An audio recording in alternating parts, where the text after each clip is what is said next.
மயான காளி மந்திராலயத்திலிருந்து பால்முனி சித்தன். ஆன்மீக அன்பு உறவுகளே,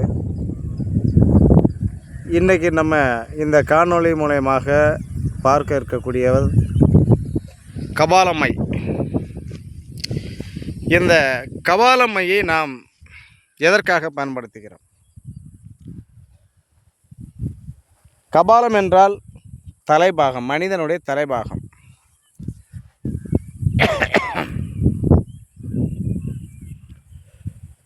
இந்த தலைபாகத்தில் குறிப்பாக தலைச்சன் பிள்ளை முதலில் பிறந்த குழந்தை தான் நாம் தலைச்சன் பிள்ளை என்று சொல்வோம். ஒரு ஆணும் பெண்ணும் முதலாக கருத்தரிக்கக்கூடிய குழந்தை தலைச்சன் பிள்ளை. அதனுடைய மண்டை ஓடு தலைபாகம் கபாலம். அதை நம்ம எப்படி எடுக்க முடியும்? சட்டத்துக்கு புறம்பாக நம்ம எதுவுமே பண்ண முடியாது. அது இந்த மயானத்துங்களில்,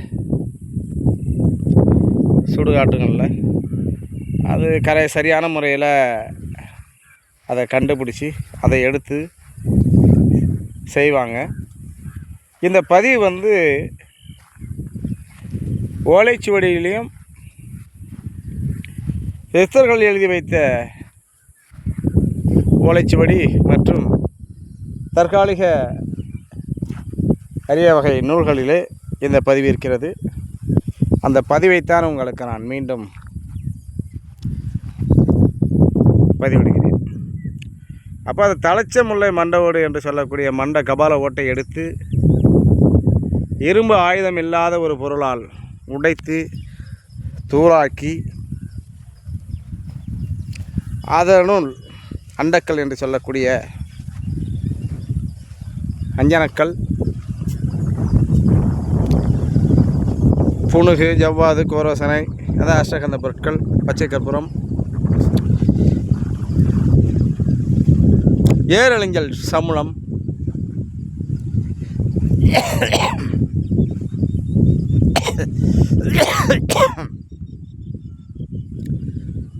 இப்படி ஐங்கோல தைலம்,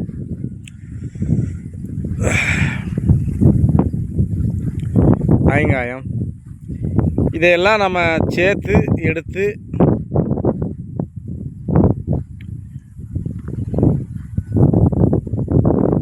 அந்த கபால தலைச்சமில்லை கபால ஓட்டனுடைய தூளையும் இந்த மூலிகையினுடைய சமூலத்தையும்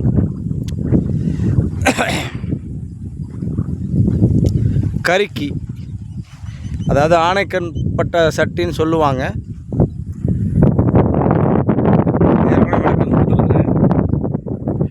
அப்படி ஆணைக்கண் பட்ட சட்டியிலே போட்டு கருக்கி, பச்சை கற்பூரத்தால் கருக்கி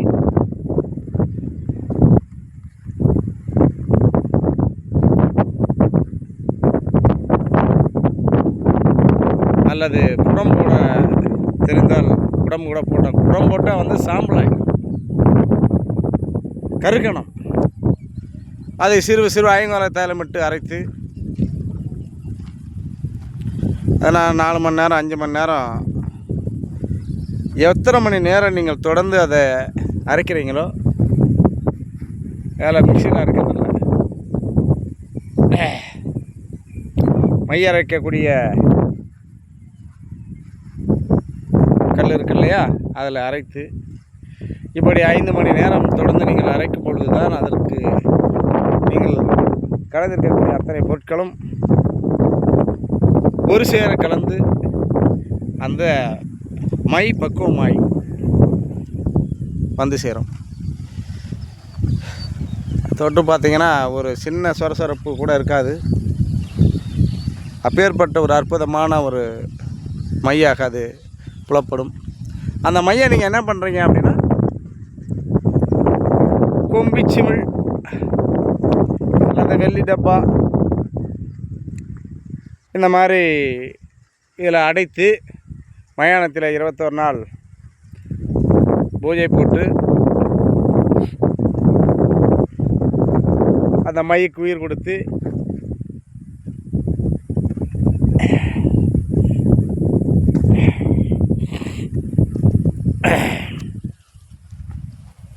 முடிஞ்சளவு இந்த மையை வீட்டில் வைக்காமல் ஒதுக்குப்புறமான இடத்துல வைத்து பயன்படுத்தவும்.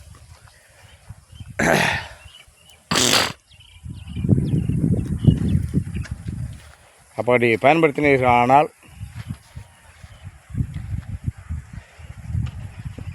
மிக அற்புதமான ஒரு பலன் கிடைக்கும். அது மட்டுமல்லாது இந்த மையை பயன்படுத்துவது ஏவல் செய்யலாம். ஏவலெல்லாம் கன நேரத்தில் முடிச்சுட்டு வந்துடும். நீங்கள் காட்டேரி வச்சு பண்ணுவீங்களோ, குட்டிச்சத்தானை வச்சு பண்ணுவீங்களோ, பைரவர் வச்சு பண்ணுவீங்களோ, ஆஞ்சநேயர் வச்சு பண்ணுவீங்களோ, அல்லது வேறு ஏதாவது தேவதைகளை வச்சு பண்ணுவீங்களோ தெரியாது. உக்ரமான அகோரமான இருக்கக்கூடிய தேவதைகளை வைத்து நிச்சயமாக நீங்கள் ஏவல் விடலாம். அந்தந்த தேவதைகளுக்கு உண்டான மந்திரமும் ஏவலுக்கான இயந்திரமும் நான் உங்களுக்கு வலைதளங்களை பதிவிடுவேன், அல்லது தனிப்பட்ட முறையில் வாட்ஸ்அப்பில் கேட்டு தெரிஞ்சுக்கங்க. அப்பேற்பட்ட ஒரு சக்தி வாய்ந்த பிரயோக முறை இது இருந்தாலே நீங்கள்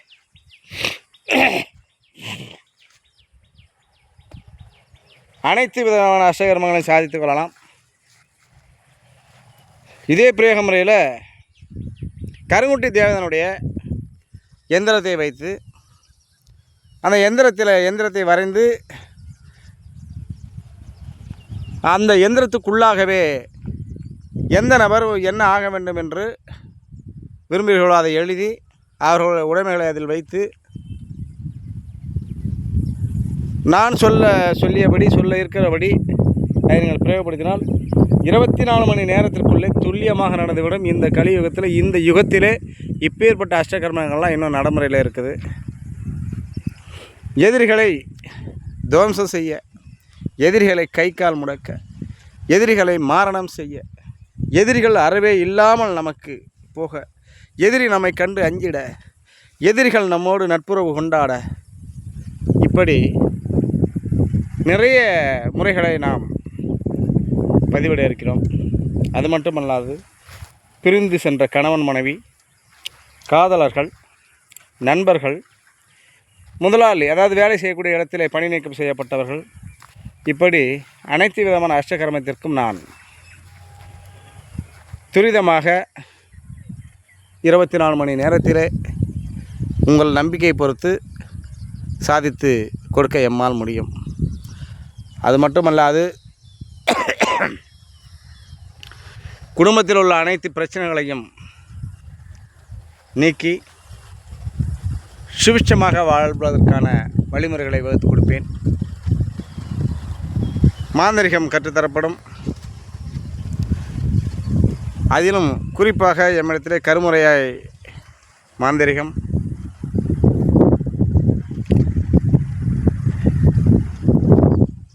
குறிப்பிட்ட நபர்களுக்கு யாம் தேர்ந்தெடுத்து தேவப்பிரசன்னம் பார்த்து அந்த நபர்களுக்கு அவர்களுடைய உத்தரவு கிடைத்து, சித்தர்களுடைய உத்தரவு, என் குருநாதர் உத்தரவு கிடைத்து சித்தமானால் நான் மாணவர்களுக்கு, குறிப்பிட்ட மாணவர்களுக்கு தேர்ந்தெடுத்து பயிற்சி கொடுப்பேன். அதுக்கு சரியான ஒரு தேதியெல்லாம் நிர்ணயம் கிடையாது. உத்தரவும் பேரில் காலத்தை நிர்ணயம் செய்து நான் பயிற்சி அளிப்பேன். வாழ்க வளமுடன். சிவாய நம்ம. தொடர்ந்து தர்மயுத்தம் சேனல் தான் நம்முடைய சேனல். அது ஒரு 6 மாத காலம் மருத்துவமனையில் இருந்த காலகட்டத்தில் அந்த மொபைல்லாம் போயிடுச்சு. அதனுடைய ஐடி நமக்கு சரியான ஞாபகம் இல்லை. அதனால் இந்த மயானகாளி மந்திராலயம் என்ற இந்த சேனலை உருவாக்கியிருக்கிறேன். தர்மயுத்தம் சேனலில் என்னோடு பயணித்து கொண்டிருந்த அனைத்து சிஷியமார்களும் பொதுமக்களும் இந்த வலைதளத்தை பயன்படுத்தி எம்மோடு இணைந்திருக்க உங்களை வரவேற்கிறேன். இந்த சேனலை தொடர்ந்து தயவுசெய்து முன்பு போல் தர்மயுத்த சேனலை எப்படி பண்ணீங்களோ அது மாதிரி சந்தாதாரர்கள் சப்ஸ்கிரைப் பண்ணுங்கள். இந்த சேனலை மற்ற மக்களுக்கு ஷேர் பண்ணுங்கள். உங்களுடைய கருத்துக்களை பதிவிடுங்கள். உங்களை யாம் வரவேற்கிறோம். வாழ்க வளமுடன். சிவாய நம.